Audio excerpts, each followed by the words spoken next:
Welcome to the Encore Audio Archives YouTube channel. I'm Taper Dave, and this is my channel. I've uploaded hundreds of talks here that I've recorded at meetings in West LA, and I've also recorded conventions starting in 2013. I've got a bunch of those up. And Walt and Mary Murray, the original owners of Encore Audio Archives, started the company in the 80s, and Walt recorded Joe and Charlie's and a bunch of stuff down in Vista, California. My sobriety date is June 20th of 1994.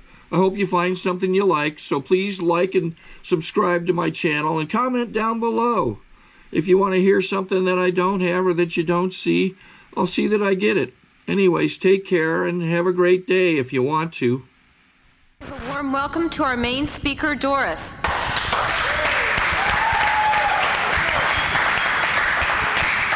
Thank you, sweetheart.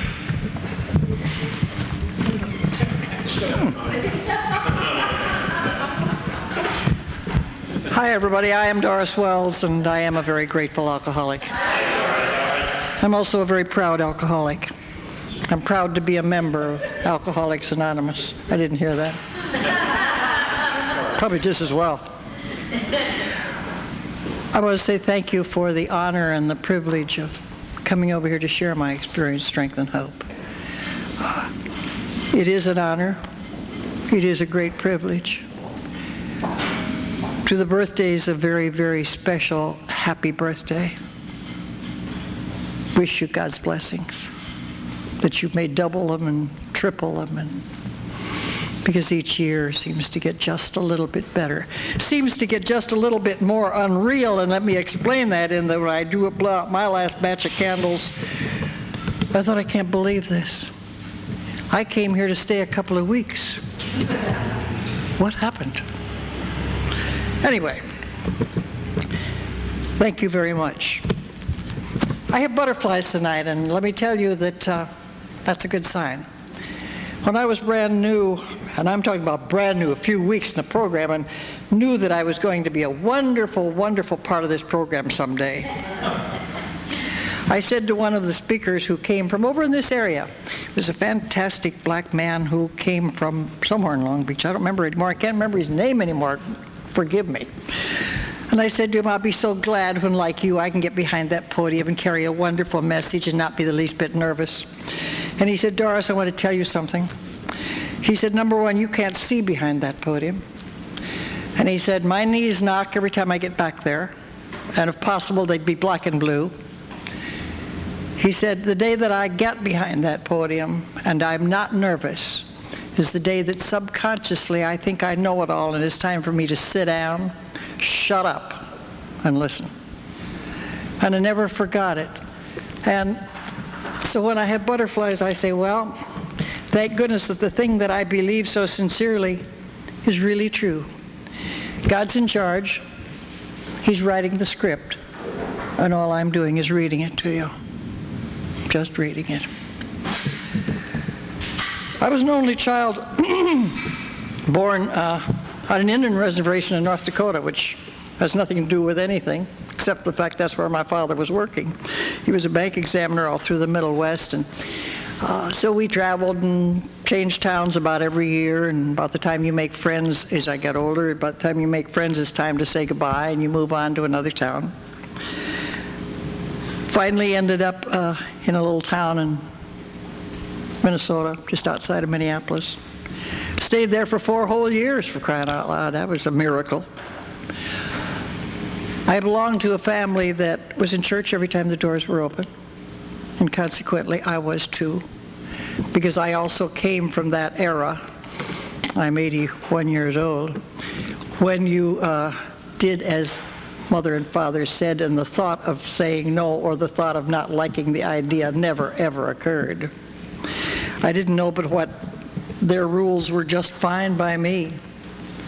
And it wasn't until later that I had the feeling that I was uncomfortable or something was missing or whatever. I know that all through my years in school and through my high school years, I had my first date after I went away to college. Now that tells you what kind of a life I lived. Didn't know any better, honest to God. As I said, we were in church every time the doors were open, and I taught Sunday school, and I taught vacation Bible school, and I sang in the choir, and I played for the choir. And I could have told you at that point in time, for any problem you had, I could have quoted you chapter and verse and told you exactly what the answers were, to exactly where you could find the answers, exactly what you ought to do. Understand? I didn't know that all I knew were the words. And let me quickly say, lest I forget, that anything I say you don't have to agree with. You don't have to believe me. You see, I say very often, in fact I usually do, if he puts it in the script, that this program is much more a program of unlearning than it is of learning. I had a lot of unlearning to do, and I've watched a lot of it in other people. As I said, I could have quoted you chapter and verse at the time that I graduated from high school. I could have told you that I knew the answers then.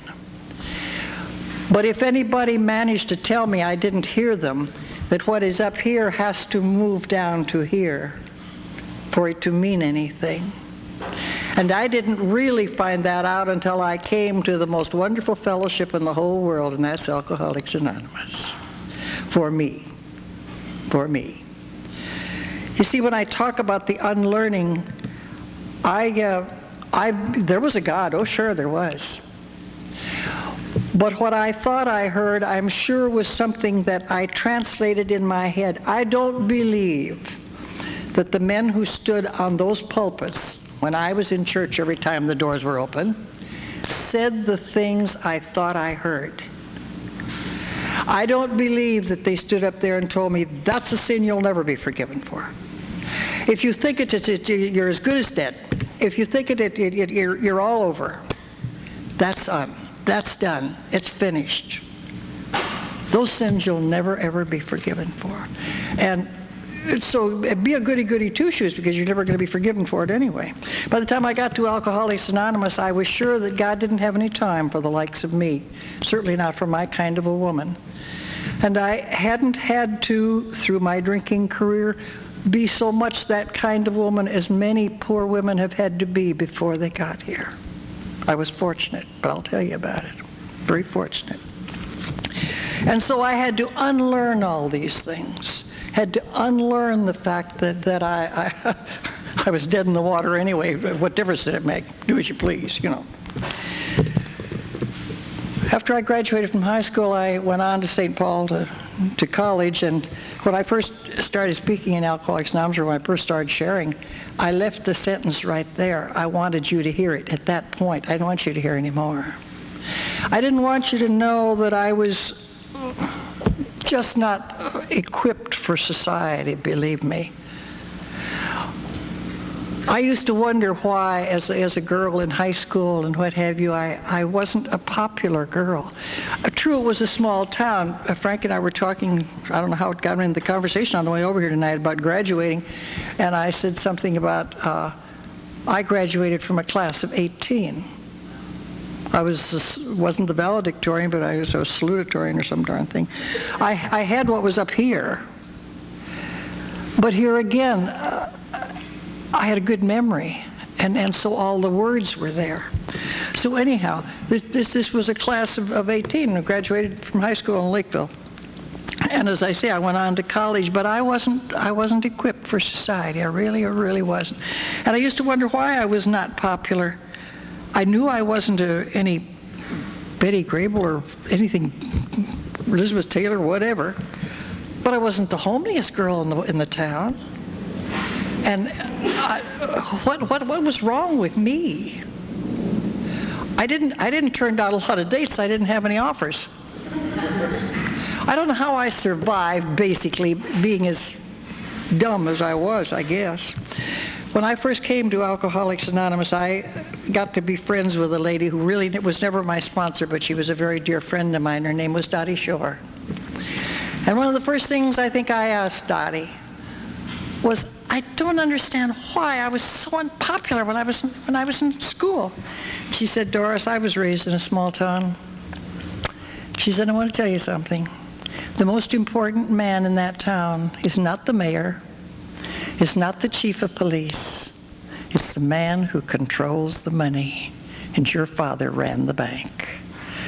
And she said, probably all the fathers in that town got their sons together and said, we don't want you to get in any trouble. But if you do, you be sure it's not with the banker's daughter. We devalue our money.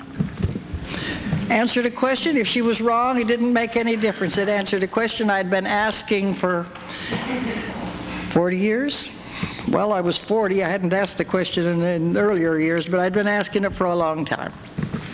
So anyway, as I say, I went away to college, and I wasn't equipped for some reason or other. You see, God was running my life, I know now, long before I gave him permission. If he hadn't been, I'd never made it this far, believe me. Not anywhere near this far. I'm very grateful. I'm very grateful.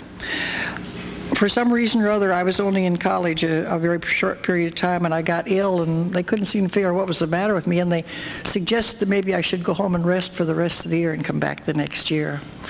And when I got home, I came to find that, to my surprise, that most respected man in the community, my father, had gone to work one day, and he'd forgotten to come back home, and the neighbor lady had gone shopping, and she'd forgotten to come back home too. But he also forgot to leave the checkbook and the savings accounts books, et cetera, et cetera, et cetera. So Mother and I quickly moved into Minneapolis, had to go to work, and you know how equipped I was to go to work, don't you? Thank goodness for God. I found myself a job in a little restaurant over on the south side of Minneapolis, the Orchid Cafe. It was a tap beer house. It just happened that by the grace of God, I had a knack for being a good hasher. I liked working in restaurants. Did it for many years after that, and so I did all right. And strangely enough, if I drank any at all, it was very little. I didn't like beer then. I didn't like beer when I quit drinking. Mainly, I think, because after I drink about that much out of a glass, I'm full up to here, and if I open my mouth, it's going to run out the corners. I couldn't drink enough to. I'd never made it here if it had just been for beer. Never made it. And so I really didn't particularly drink there, but this was the place where I met the man who was absolutely God's answer to every woman in the world, but he was the answer for me. Young man, he didn't seem to have any particular luck at finding a job, but he was handsome and he was charming, and and he suggested that since he was getting awfully close to draft problems, why didn't we take off and go to California, and maybe the draft board would lose his number? And it sounded like a winner to me. And so to California we came. He didn't seem to have any better luck finding a job that he got in California than he had in Minneapolis. I don't know, for some reason or other. Do you suppose it was because he spent most of his time on the brass rail playing pool? He was a good pool player, and he always said he played for the house, but it seemed to cost him an awful lot of money to pay for the house for some reason or other. And of course, you know who had gone to work. Somehow or other, I had managed to con somebody, and I went to work at Lockheed. Got myself a good job there, and as I say, finally I decided that it was silly for me to be supporting his pool game, and so I said goodbye to him. That was it. And moved into an apartment building, and my neighbor became very friendly, and one night they said to me, Doris, why don't you go with us? We're going on down to the brass rail. Thought we'd have a drink. Won't you come along with us? Now, believe it or not, I still didn't know a heck of a lot about drinking. I didn't know a heck of a lot about I don't know if I knew a heck of a lot about anything. I just was managed. God saw to it I got by. And so we went down, and they ordered, and they said, what are you going to have, Doris? And I said, I'll have the same, thank you. Didn't have any idea what it was, but that was all right. And I think it was a Tom Collins, but I'm not sure. And I think it was probably my first and my last mixed drink. I think by the grace of God that I am 81 and a half years old and have perfect health purely for the pure and simple reason that I drank Jim Beam. I drank it straight. I didn't mix it. I think you're ridiculous to dilute down something that's good in the first place. My first drink was my love affair, and I loved it when I had my last drink. And I hear you people talking about some dumb thing about the drinks you liked it going down and coming up. I don't understand about that coming up. I don't know anything about it. Never gave up a drink in my life. When I had a drink, it was mine. I never got sick to a point. I heard my husband talking about giving up a drink. That's dumb. That's dumb. When you drink, drink, for goodness sakes. Do it well. By the grace of God, I did. So anyway, when we came home from having that Tom Collins, they said, how about having a nightcap with us? And I said, fine. And so they poured some real pretty looking stuff in a glass about like so, and they said, you know, Doris, I'm sorry, but we don't have any chaser. We forgot. Do you think you can drink this straight? And why, of course. I drank it straight, and I don't remember hesitating through any of it. And I never drank anything any different than that from that day on. I spent my career trying to drink Jim Beam out of business, and he wouldn't cooperate. Absolutely wouldn't cooperate. And I bought my Jim Beam by the fifth. I always say that I took the cork out of that fifth bottle and I threw it away. I was never going to need it. I didn't pour my Jim Beam out, believe me, because I found out that it's very easy to spill some, and you don't spill gold. Believe me, you don't. Plus the fact, you lose a lot when you pour it in glasses. Let me warn you, you lose an awful lot. I found that out because when the bottle got empty, I used to take it out in the kitchen in the sink, and I'd put it upside down in a glass, you know, and lean it against the corner. And in the morning, you find about that much at the bottom of the glass. I'd lost all of that. It was stuck to the side of the bottle. I'm not about to waste that good stuff. That good stuff was my ticket to a heavenly place, and that was here. So anyway, I worked at Lockheed for a while, and then eventually I was to meet a man who, at the brass rail on the corner of Sepulveda and Ventura, no, not at the brass rail, at the hitching post, who, if anybody had to teach me how to drink, he taught me how to drink. But you see, he had a license to drink. His name was Joseph Patrick Murphy, and he was born the 17th of March. That's the license for drinking, believe me. He became a very good friend, and as I say, he became a good teacher. His wife and his two daughters, who were friends of mine, were eternally grateful that I drank with him because that kept him away from home. Platonic friendship, believe it or not, I don't care, make a bit of difference to me. And so consequently, he was working at the shipyards, Cal Ship, and he suggested that I quit Lockheed and come to work at the shipyards. He was having a little trouble with his eyes, and he said, you can do the driving, and might just as well. And he was working swing shift, and so I said, fine. I quit Lockheed, and I came to work. Now, I've said many times that I'm a double miracle. First, let me tell you one of the miracles, and maybe you people, better than some of those people who don't know what I'm talking about back there in the valley where I live, would understand what I'm saying. Yeah, I did the driving. The war was still on, and that was not the Civil War. And I drove the old Sepulveda after the swing shift, in a dim out, in a blackout. I arrived in Alcoholics Anonymous at the age of 40, and I had never had an accident, and I'd never had a ticket. Tell me there's no God. Tell me he wasn't taking good care of me. So I worked at the shipyards until the war was starting to wind down, and the shipyards was having trouble figuring out why I didn't think Monday was a work day, always. Most of the time it was. But you see, we had a deal, Murph and the two people that rode with us and myself, that when we came to the elevated bridge, I don't know if the thing is still working or not, it was in those days. Sorry to interrupt your viewing. Taper Dave here. Just wanted to take a second to ask you to like and subscribe to my channel. Let me know if you like what you're listening. I've got some very good talks here, and this one's a great one. Just curious, do you think this is better than Zoom? Tell me what you think. If the bridge went up, that was a sign from God that we were supposed to make a U-turn, open the glove compartment, and head for the valley. Made sense to me, made sense to everybody in the car. It's perfectly all right with me. And that's the way we drove home. Believe me, I drove home. And so eventually, as I said, the war was winding down, and so we decided we'd quit. Murph had been a cook at one time, and so we started managing fountains up and down the Ventura Boulevard. And we managed about, I've never really counted them, I think there were about 6 different drugstores. We went from one to the next one to the next one. Just moved because of no sense in staying in one place too long, for crying out loud. He was a good cook, and as I said, I was a good waitress, and we worked those fountains, and we had a wonderful time. Finally ended up at Universal Drugstore. That was the last fountain we were at. And whilst there, and I've said many times, I don't tell my years by looking at a calendar, I tell them by what was going on. They were building the Hollywood Freeway. I fed the guys that were building the Hollywood Freeway, so you figure out the year, I don't remember what it was.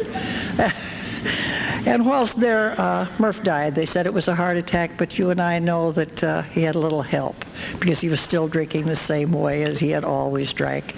And we were good two-fisted drinkers, believe me. I always was a two-fisted drinker. I spent the last 3 years of my 23 years of drinking career drinking a minimum of 3/5 a day, 7 days a week, and washing it down with club stout. That's a little bit of booze. I remember at the time that I first said it from a podium. I'm getting ahead of myself. We'll get to that a little bit later. And so whilst there, I met the man who was to become my first husband. His daughter had been a customer of mine, and she said to me one day, my dad's very lonely, my mother's left, and she's what have you. She said, he's a real nice guy. She said, how come you're not married, Doris? And I said, well, I haven't found anybody that was available, number one, that wasn't already taken, or that I'd have. And she said, well, what are your requirements? And I said, well, I'd like him to have a job, and I'd like him to plan on supporting me in the manner to which I'd like to learn to become accustomed. It's all the same. So I said, if he's good looking, that might help, but it doesn't matter. And I stopped, and she said, yeah. I said, what do you mean, yeah? She said, well, that's all? And I said, well, that's enough, yeah. So she brought her father in, and the first time she brought him in, they were carrying me out the back door this way, and I did not have appendicitis. Crazy guy. He came back a second time. The second time he came back, they couldn't find me behind the counter, and I ran that counter alone after Murph died. I wasn't about to share my money with some silly broad that thought she was a hasher and didn't know how to wait on customers. I could take care of my customers and do my cooking too, thank you, just the same. I was a little faster in those days than I am these days, believe me, and enjoyed doing it. And so they couldn't find me, and they came out in the kitchen. I was sitting on the floor between the icebox and the stove, my knees up under my chin, squash style, and they said, what's the matter? And I said, I have a bad back. It's my only comfortable position. Go away and leave me alone. They did. And he was crazy, and he came back a third time, and that was his downfall. Thanks God when he came back. And I used to say the third time he came back I was sober, and that's a lie. I was on my feet. That's all I can say for that. There wasn't any such a thing as sober, because my MO then and my MO right up till the end was, you either come to or wake up, whichever you want to call it. It doesn't make a bit of difference to me. You go and you find that bottle that you've either gotten hidden if you have to hide them, or if you don't have to hide them, you go to and you have that first drink, which gives you that jump start for the day, and then that'll get you going until you sort of get organized and get yourself put together, and then you can drink all the rest of the day. And so by 10 o'clock every morning, I'm in a blackout. I'm operating. Tell me about God. I'm operating. My husband had a machine shop. I worked in that machine shop, and I know what happens to people that want big, heavy equipment when they aren't real careful. And they were sober. I saw a girl lose all of her 8 fingers, and she was sober. In that blackout, I worked in that machine shop that my husband owned. And that's the second, I'm a double miracle, because I worked that machine shop in blackout and I still have 10 fingers. The other part of that miracle is that I drove all of those years, both in then and when I worked over here at the shipyards. And as I said, I arrived in Alcoholics Anonymous at the age of 40, and I'd never had an accident, and I'd never had a ticket. That's I still almost don't believe it. Anyway. So as I say, he had made the mistake of coming back. And after a couple of times of coming in, he also made a mistake and suggested, wouldn't I like to go out for a drink after I closed up the drugstore? And I said I would. I somehow managed to always be on my feet when he came back for some reason or other. God did it. God did it. So this particular day he came back, and he waited for me. And on the way from the drugstore, he said, I thought I'd stop and maybe get us something to drink. You do drink, don't you? And I said, on occasion. And he said, well, I'll stop. So he stopped at this drugstore, and he bought a half a pint I didn't see the label, and I never wanted to see that label. It was the worst shotgun I'd ever tasted in my life. But that wasn't the worst part. He took the cap off and he said, "Here, would you?" Oh, he said, how absolutely thoughtless of me. I should have gotten some styrofoam cups so that we could at least drink. Do you think maybe you could drink out of the bottle? And I said, "I'll try." Now, that "I'll try" was it sounds weird, but I've thought about it later. And it was true I'd try, because I had to remember, that was the hardest thing for me, that I wasn't supposed to just up that. That's about one drink. And I mean, I'm supposed to share this. You're supposed to just take a little bit, give it back to him, and let him drink. Let him have a drink at least, for kind of one before you end the bottle.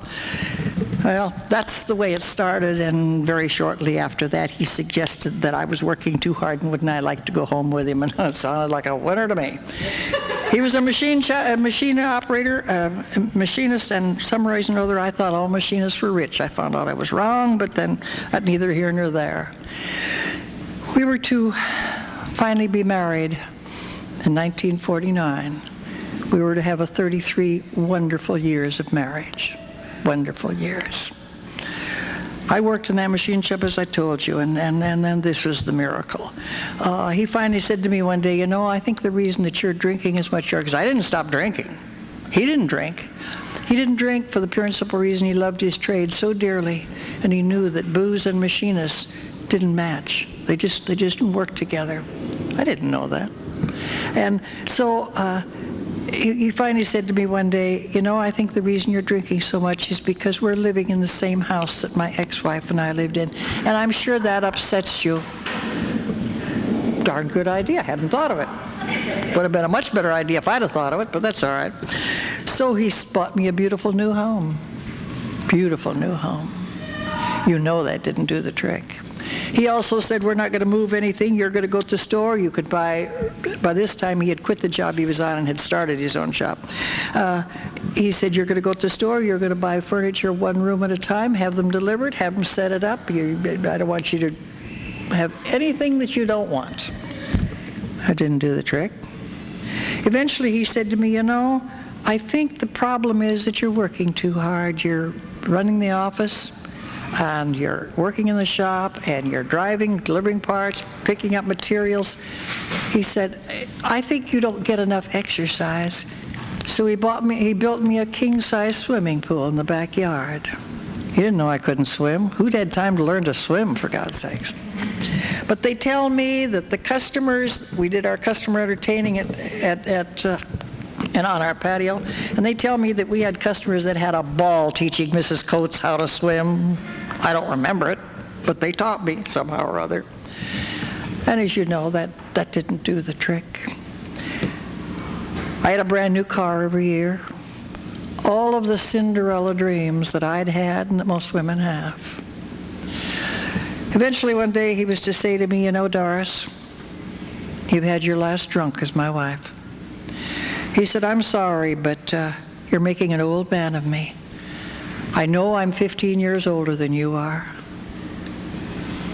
But he said, "I suddenly became aware of the fact that you're working in a total blackout." He said, "You're jeopardizing the people in our shop. You're jeopardizing our business. You're jeopardizing our lives. You're out there on those highways and freeways and city streets every day. You're jeopardizing those people. You've had your last drunk as my wife." He said, "You'll either quit drinking." This is August of 1957. He said, "You'll either quit drinking or there will be no marriage. There will be no home. The two daughters that you've spoiled absolutely rotten will not be allowed to see you. The grandchildren that you have spoiled rottener will not be allowed to see you. Naturally, there will be no cars. There will be no home. As far as I'm concerned, there will be nothing." And then I guess he said the magic words, "And you can't have the Cocker Spaniel either." And with that I said, "I'll do anything." Anything I found out meant going to our doctor the following morning. And so the following morning, I'm sitting across the desk from Dr. Babier, who'd been my doctor for many years. And he said, Doris, I don't know. I don't know what to tell you. He said, I don't understand people who can't control their drinking. He said, I drink for goodness sakes. He said, I have a drink at Hanukkah, I have a drink at Christmas, I have a drink on New Year's, sometimes on my birthday. That's not drinking. He said, there's a pill, but I don't approve of it, and I won't prescribe it. But he said, I'll give you the name of a man who will if you think you want to try. He was talking about abuse. I'd never heard the word. He said, also there's psychiatry, and he said, it's a very expensive route. But he said, I'll give you the name of the best man I know if you think you want to try that one. And then he took a deep breath and listened to God kick in.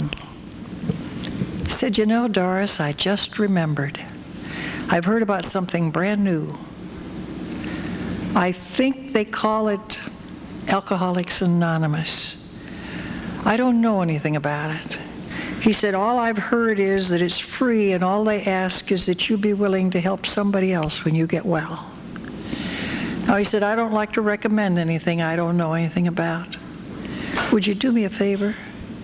Would you go and check them out and see if they're worth my remembering? And so this very shy little darling stood up her 10 foot tall, and I said, Doctor, I'd be happy to do research for the medical profession. And that's what I came to Alcoholics Anonymous for. Should have taken me, probably about 2, 3, 4 weeks at the very most, and I would have all the information. I'd turn it back into him, and we'd go on our merry way. By that time, Roy would forget what I was like when I was drunk and all that kind of good stuff. Following Sunday morning, I was sitting in the front row of Pacoima Alcoholics Anonymous. I was all scrubbed and scoured and perfumed and in my best clothes, and drove up in a new Chrysler New Yorker station wagon, looking like $1 million, I think. Sat down in that front row with pen and paper in hand, and I was going to take notes. But God again took good care of me, because I sat there and I couldn't take my mind off of what I was hearing. Now, if I had known how sick I was, I'd have been ashamed to arrive, because, you see, I couldn't remember on Monday what I heard on Sunday, and I couldn't remember on Wednesday what I heard on Tuesday. And in other words, I couldn't remember by the time I got out of the door and into the car and halfway home, I'd forgotten what I'd heard. All I knew was I had heard something, and I couldn't wait till the next day to get to that meeting. And I was in a meeting in Pacoima every single solitary day. And once in a while we squeezed a couple of extras in, but I was there. And I sat completely glued to that podium listening. Eventually I started getting some of the marbles back. Some of the marshmallows kind of got dried out, and then I got back to some sort of normal, as much as normal as you can possibly get, I guess, or as I could get. I continued to do this for 2 years. And just shy of my second birthday, for some unknown reason, to my knowledge, there was nothing particularly bothering me. I only know it in 20/20 hindsight. I was on my way home. I drove into the garage. My husband was locking up the shop and coming behind me in his car. I drove into the garage, I walked in the back door, I walked over to the icebox where we kept the company liquor, which we used for entertaining on the patio, because we'd continued to entertain. My husband asked me if I minded. I said no. I'm a member of Alcoholics Anonymous. I don't drink, it won't bother me a bit. Boy, you should have known me. No, you shouldn't have. I walked over, I picked up a glass, I poured a water glass full of vodka, I went back to the bedroom, put on my bathing suit, and went out to the pool. And by the time Roy drove in and walked around the garage to see if everything was all right on the patio, I was passed out and falling into the pool. I spent the following day, July 1st, first day of the rest of my life. Spent that day pacing that patio, wanting to live and wanting to die and not knowing what I wanted to do, not having any idea. Eventually, by about noon, I fell to my knees, and I cried out in a voice that my neighbors on the other side of the block wall heard. And they were in the house with the door shut. It was too hot to have it open. Dear God, I want to be sober more than anything in the whole world. And I can't do it alone. Please, God, help me. And as I looked across that pool on that block wall, I saw the face of Christ. And I surrendered that day, July 1st of 1959. And I want you to know that from that day to this moment, the thought of taking a drink has never, ever occurred. And I just go on and on and on with total surrender goes the obsession. If I've said it once, I've said it 10 million times. I'll never say it enough. But I sincerely believe it. With total surrender goes the obsession. When I do my meditating, I sit with my palms up, my hands open, so my wonderful, gracious Father can blow away the heartaches, the pains, and fill those hands with blessings, and He's done it. Let me tell you what has transpired that makes the never thinking about taking a drink that much more of a miracle. That mother of mine that I didn't think particularly approved of my life used to come out every winter from Minneapolis. Winters had gotten too cold for her and too hard on her. The last year she came out, I was 8 years sober. As I say, I can't go by calendars. Don't ask me what year it was. And by this time, we had made a bunch of friends in Alcoholics Anonymous that were amateur musicians, and they used to come to our house. They used to get, in our family room, we'd sit around and play. My husband had been an amateur musician also, and he was playing the electric organ. We always said we got together to see how many off notes we could hit, how off key we could sing. And it was nothing special. It was honky-tonk. It was country western. It was whatever, you know. My mother loved music, but she came out to the den and she said, "Doris, I want to go to bed. Will you do me a favor? Will you come and tuck me in?" And I said, "I'd be happy to." And so I walked her down the hall. She got into bed and I tucked her in and I said, "You know, Mother, I'm going back out, but I'll be back." And she said, "I know you will. I know you will." And so I went back, and a little while later I got what I think of and talk about often. I got a God hunch. Go down and check on your mother. Because you see, I try to put God in every sentence and God at every turn of the road. I surrendered Him to run my life, and I don't want to ever forget who runs it. When I wake up in the morning, I say, "God, here we go. We're starting on another day. I know it's going to be wonderful," until I shift into human, and then look out. I'll try to stay out of your way. Of course, I don't make it. Don't plan I ever probably will, but thanks God He forgives me. And so I went back down to see how my mother was, and she was sitting up in bed. And she said to me, I said to her, "Are you all right?" And she said, "I am." She said, "But I have a message for you. I don't want you to be sure and remember it." She said, "This, my dear, is dying." And she said, "It's one of the most beautiful and the most peaceful and the most wonderful things that happens in our lives." She said, "All it requires is we do the best we can with our lives. I'm proud of what you're doing. I'm proud of your life." She said, "Just remember something. Death is the Emmy we get for good living." And I said, "But Mother," she said, "Listen." And I stopped to listen, and that husband down the hall, who, as I told you, was playing the organ, was playing her favorite song, "Crossing the Bar." And I said, "Oh, Mother, but my mother had taken her Emmy and gone home. It gave me a message. It gave me a strength. It gave me something that I've been sharing for all of these years, because that was 32 years ago. The thought of taking a drink never occurred. Later on down the line in my life, and I was 24 years sober by this time, this husband of mine had some heart problems. He was losing his eyesight, and so he'd sold the machine shop. We had, in the meantime, after I had had my last drink, I had gone on to get another job. We had decided that maybe we had a little more togetherness than we needed. And so I went to work on another job. I said I didn't get any respect in my own shop. And he said, "You're right, you don't." So I'd gone on and had a very good job that I'd gotten down on Main, downtown Los Angeles, down by General Hospital. And so Eventually his eyesight had gotten to where he was almost blind. And so he'd sold the machine shop, and he said, I'm going to be the housekeeper and you can be the breadwinner for a change. And it was wonderful. We agreed to it. It was real great. And so what I used to do is when I'd get ready to leave for home, I'd always call him to tell him I was leaving. And that way he could sort of mentally follow. He knew the route I took every day, and he mentally would follow me home. And this particular year, as I say, I was 24 years sober, and I called and I said, I'm heading home, and he said, I'm glad. He said, you know, Doris, he said, I want to tell you something before you hang up. You'll probably have to take me to the hospital when you get home. And I said, why? He said, well, I've had a very bad day. And I said, why didn't you call? I could have come home immediately. And he said, I know, but I didn't want to spoil your day.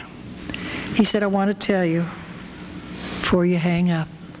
As I stood in that driveway this morning, I think I looked at probably the most beautiful face in the whole world. You'd cut your hair, and I didn't like it short. I'd always liked it long. But I think that hair probably frames that beautiful face, and I'm grateful. He said, I'm grateful because I know that you love me as much as is possible, and you know that I love you. And I said, you're right, and I'll hurry. And he said, I know you will. And you know I hurried. And as I walked in the back door, his little dog was asleep at his feet. He was sitting in his big chair, and his hands were folded on his chest. And there was a smile on his face. And the face that had been covered with wrinkles because he was 81 years old was as smooth as a baby's face. And he'd taken his Emmy and gone home. And as clearly as if it had been yesterday, I can hear myself.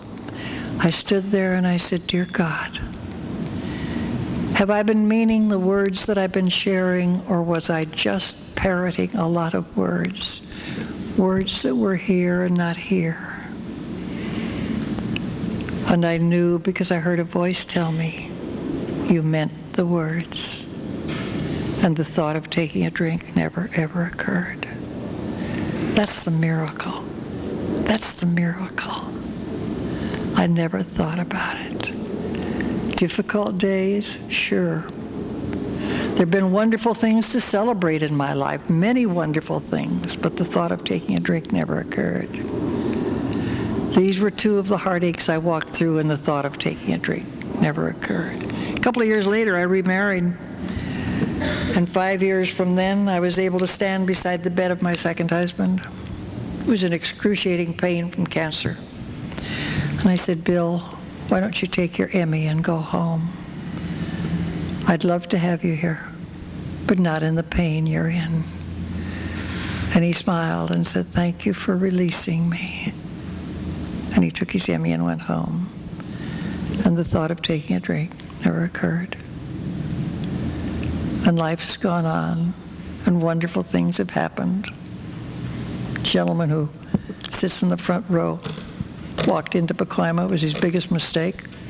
I made up my mind. I chased him, I tripped him, and he couldn't get away. We'll celebrate, I think it's 7 years. God's been very, very good to me. My life has been wonderful. But Alcoholics Anonymous is the greatest gift God could have given me. You see, let me very quickly tell you something that somehow he left out of the script. You're not doing a very good job, won't you know that? And that is that when I surrendered, I didn't surrender to the God I had been taught about when I was in church. I didn't surrender to the God I'd known before I got into a drinking career and went on with the rest of my life. I surrendered to the man who's my buddy and my friend. I like the man who takes me by the hand and will walk with me wherever I go, because I believe this. I threw away all the these and the thous and the now I lay me down to sleeps that are fine, but I had been parroting them all my life. I visit with the man who runs my life. I'm very likely to stand in the living room or anywhere else and say to him, things don't seem to be going very right. I think either you're on vacation or I'm getting deafer. But you see, in visiting with this father of mine, I have an understanding that I never had before. And I choose to believe. I didn't go back to church after I got sober. My mother would have liked me to go to church with her, and somehow I never could quite work it into my schedule. I don't know. And I used to say to her, I'm sorry, but one day her minister, who lived just down the street from her, came by to visit, and when I came home from work, she introduced me. And he said, well, Mrs. Coates, I don't believe I've ever seen you in my church. Your mother has been there. And I said, yes, sir, but I want to tell you something, and I hope I don't embarrass my mother. But I said, I happen to be an alcoholic. I'm a recovering alcoholic, and I said, at the time that you're preaching, I'm sitting in an AA meeting. And he smiled, and he said, you know, there were two of his men from the church that were with him. He said, you know, I wouldn't be surprised if maybe you're doing more good where you are than I am where I am, because he said, all my people don't listen, and I'll bet you your people are listening. Mother never said another word about it. She never asked me after that. I just, when any of my girls ask me, they say anything about wanting to go back to church, I say, fine. Just remember one thing. In my estimation, because I tell them when they ask me if I'll sponsor, I'll listen to you. If you have a problem, and I've been there, I'll tell you what I did. If I haven't, I'll tell you what I think I'd do. And then you do as you please, because that's your choice. And we won't become enemies if you go do the absolute opposite. It's all right. So when they ask about church, I say, fine, try. And if you can be comfortable in church and still make your meetings, don't forget, church was not designed to get drunk sober, but Alcoholics Anonymous was. And without Alcoholics Anonymous, you can't enjoy all of the benefits of the church, in my estimation. My estimation. I told a girl just this morning, believe it or not, I don't know it all, and I'm not the last word. She agreed with me. But that's the way I feel, because my Father walks with me wherever I go. I've had the pleasures of seeing fingerprints on the back of my hands, and there was no one in sight. My Father's been very good to me. He'll be better to me if I look at that clock and tell him I've got 2 minutes to tell you how fortunate I am, to tell you how much I love Alcoholics Anonymous, to tell you how much I love my Father, and how dearly I love all of you. For each and every one of you, I wish you a very, very blessed holiday. I wish you happiness. I wish you joy. I wish you a long and sober, happy life. But most of all, I wish you God.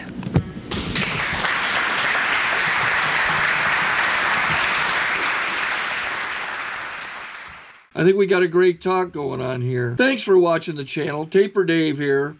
Just curious, do you think this is better than Zoom?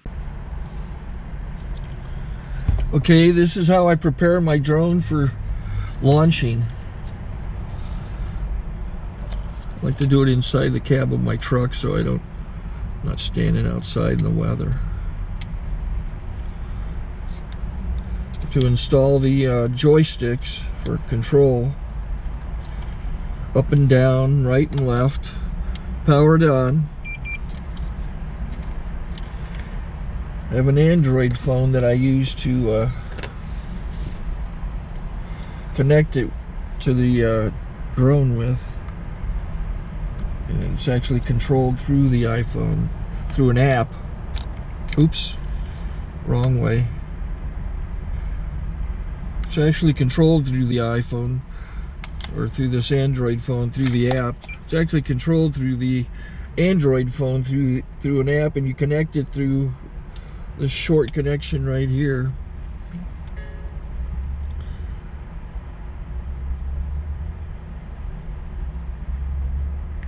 Remote control connected. Remote control's connected. So I pull out the drone. I have to extend the legs. Long legs extended first, then the short legs. remove the gimbal protector. Set that aside, then power it on one short burst and one long burst. I lay it down. So I have to go to calibrate. So the drone's not connected yet. It shows you here as this drone gets disconnected, even though the remote's powered on. So the drone has to establish it's connected. So I go into the app to calibration mode. First I'll calibrate the remote controller. Start calibration. Out, in, oop, out, in, up, down, and then this little wheel is to control the gimbal. So it's calibrated. Go to gimbal calibration, start calibration, and then it calibrates the gimbal. I don't know if that shows up. The gimbal's moving all over the place. Changes, you can see it on the video. And I'm calibrated to take off. It's acquired 7 satellites at the moment. There are 26 satellites up in the sky, which it has to acquire before you can take off. So it's connected. It's got enough satellites. This is white. I can go to press this little arrow button, swipe right to take off, and it would start the motors if I slid this to the right. But I'll wait till I get outside. Don't want to do it inside.